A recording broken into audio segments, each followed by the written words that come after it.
Future Innovators, selamat datang di Chansation pertama dengan saya Kania. Tahukah teman-teman jika Indonesia merupakan negara terpadat keempat di dunia dengan Jakarta merupakan kota terpadat ke-25. Dengan laju penduduk yang terus meningkat ini, kebutuhan dasar dari mulai perumahan, mobilisasi, pengolahan sampah, dan yang lainnya juga kian meningkat. Nah, pertanyaan yang timbul adalah apakah kota kita saat ini sudah termasuk ke dalam kota yang inklusif, yang dapat diakses oleh segala golongan masyarakat? Ayo langsung tanya-tanya aja yuk. Halo, mau nanya-nanya dikit boleh nggak? Boleh. Oke, sebelumnya udah tahu belum tentang Inclusive City? Tahu dikit sih, yang gue tahu tuh kalau inklusif itu adalah kota yang bisa memberikan sarana dan prasarana ke seluruh masyarakatnya sih secara merata dan gak melihat golongan apapun. Mungkin yang kita tahu lebih ke inklusivitas sih. Kalau inklusivitas tuh pengakuan keberadaan, eksistensi keberagaman. iya, kalau yang kita tahu itu. Iya.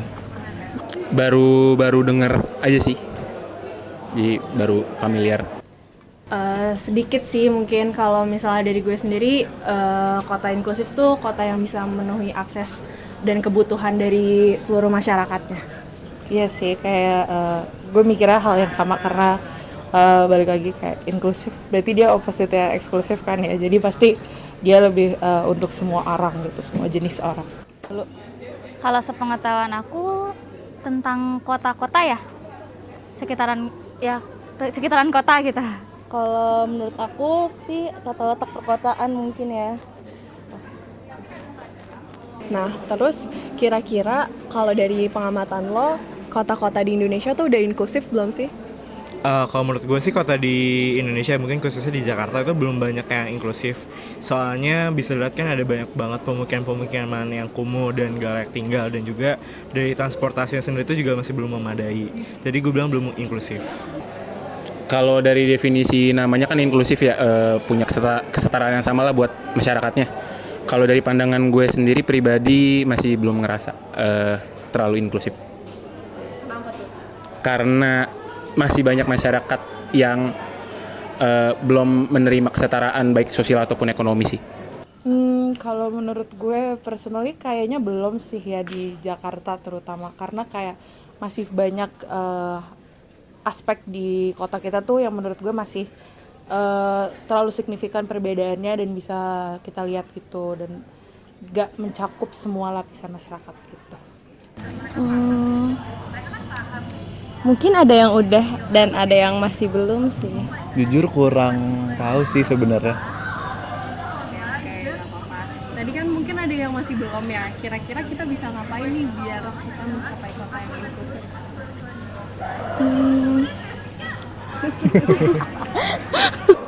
Lebih menaati regulasi pemerintah terkait tempat layak huni ya, karena kan masih ada masyarakat yang kurang beruntung yang masih belum dapat tempat layak huni yang mana seharusnya itu dijadikan hak buat mereka, tapi diambil sama hak orang lain yang justru malah udah lebih layak daripada mereka. Gitu sih paling kalau satu contohnya. Kalau dari gue sendiri sebagai mahasiswa mungkin kayak ikut campaign soal Inclusive City, terus juga gunain transportasi umum mungkin ya.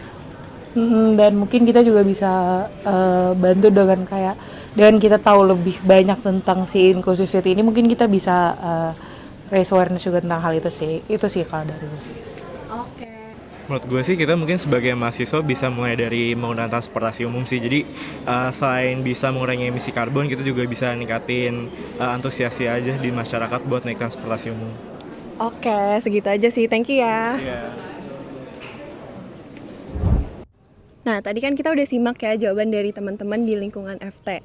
Untuk selanjutnya, biar lebih jelas, kita bakal nanya nih sama kakak-kakak researcher dari Rujak Center for Urban Studies.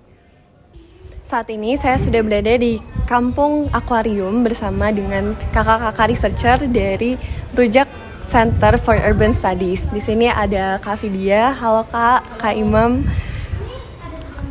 Untuk agenda hari ini kita akan nanya-nanya nih Kak seputar tentang Inclusive City. Jadi sebelumnya kita juga udah sempat ngelakuin street interview di mana kita tanyain beberapa pertanyaan tentang Inclusive City. Nah, untuk pertanyaan pertama tuh tentang definisi dari inclusive city nih. Kalau menurut Kak Vidya dan Kak Imam itu gimana? Kalau menurut saya definisi inclusive city itu adalah kota di mana ketika masyarakatnya bisa tinggal dan juga hak-haknya bisa dipenuhi, dihormati dan dilindungi, serta tercipta kondisi di mana masyarakat itu memiliki akses untuk menikmati dan juga berpartisipasi gitu dalam membentuk kotanya sendiri gitu, dan dengan tidak memandang kelas sosial, ekonomi, suku, agama, ras maupun budaya ras itu.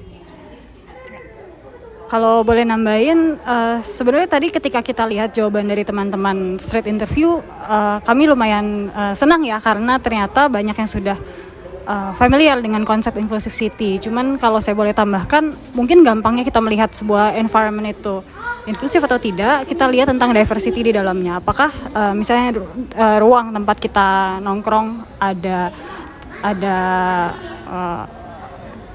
etnis yang beragam, atau misalnya ada kelas sosial yang beragam.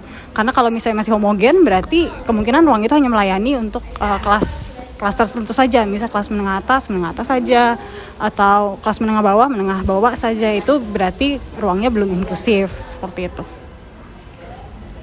Oke, jadi kalau dari jawaban kakak-kakak berarti kuncinya di kesamaan ya. Jadi semua masyarakat punya partisipasi hak yang sama juga. Kayak untuk selanjutnya, kalau dari pengamatan kakak, kota-kota di Indonesia itu udah inklusif belum sih kak? Kota di Indonesia, mungkin saya akan lebih banyak jawab soal perspektif Jakarta karena saya lahir dan tumbuh besarnya di Jakarta. Tadi teman-teman banyak yang jawab di beberapa aspek sudah inklusif, beberapa aspek belum. Tapi menurut saya justru berdasarkan definisi inklusif tadi itu yang harus teman-teman tanya. Inklusif itu kan terbagi atas banyak ya, ada economic inclusivity, spatial inclusivity, terus ada juga social inclusivity. Inclusivity secara sosial, secara ruang, atau secara kesempatan mendapatkan keuntungan secara ekonomi atau kesempatan ekonomi gitu. Iya, menurut saya justru itu hal yang harus dilihat lagi. Kalau menurut saya justru Jakarta itu belum inklusif. Kenapa? Karena kalau kita lihat pembangunan infrastruktur masih sama sekali belum merata. Akses, catatan rujak terhadap akses air bersih di Jakarta saja baru sekitar 60%. Berarti anggaplah hanya 60% warga Jakarta yang punya akses langsung ke air pump. Hal yang sama untuk perumahan yang layak. Hal yang sama juga untuk akses listrik, infrastruktur, dan lain-lain. Mungkin contoh yang paling gampangnya teman-teman rasakan itu misalnya ketika jalan di pedestrian. Apakah teman-teman sudah merasa aman ketika jalan di pedestrian? Atau apakah jalan pedestriannya masih dipakai untuk pengemudi motor? Hal yang sama untuk jalur sepeda dan lain-lain. Itu contoh dari spatial inclusivity. Tadi kan ada 3 ya, economic, spatial, dan social inclusivity, seperti itu. Kalau tadi mungkin Vidya berbicara di Jakarta ya, mungkin di sini saya mau cerita sedikit tentang pengalaman rujak. Dulu pernah melakukan konsultasi gitu ya dengan berbagai macam stakeholders di berbagai macam daerah gitu di Indonesia gitu. Jadi dulu stakeholders berkonsultasi kepada kita gitu terkait perencanaan di kota-kota masing-masing gitu. Jadi kalau dalam konteks pembangunan ternyata dari pihak stakeholders ini masih menemukan kendala dalam melakukan perencanaan pembangunan gitu ya yang melibatkan masyarakat gitu. Nah, jadi mungkin kalau misalkan tadi pertanyaannya sudah inklusif atau belum, sebenarnya belum bisa tergambar juga ya itu inklusif atau belum gitu. Cuman ya itu sedikit gambaran yang terjadi di kota-kota di luar ya selain Jakarta di mana ya rujak seringnya berfokus beraktivitas gitu. Jadi itu sih. Bahwa pemerintah saya masih struggle untuk bisa melakukan proses perencanaan bersama warga kotanya langsung, seperti itu ya. Poinnya dari situ. Kalau mungkin bisa saya simpulkan, jadi untuk inklusivitas itu sendiri kan ada berbagai ya Kak. ada dari segi ekonominya, dari segi spasial dan sosialnya juga. Tapi mungkin tadi kalau dari yang Kak Vidya jelaskan itu kalau secara spasial belum inklusif.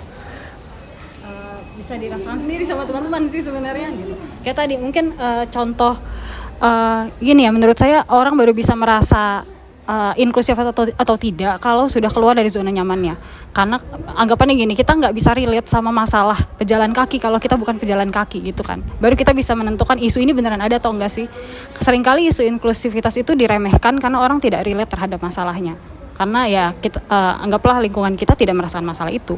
Tentang misalnya hunian layak, kalau rumah kita layak-layak aja, mata kita nggak akan terbuka kecuali kita pertama hunian kita beneran tidak layak atau kita kenal orang yang beneran huniannya tidak layak dan struggle karena itu. Jadi isu ini sulit untuk menjadi common issue karena segmented terhadap korban seperti itu.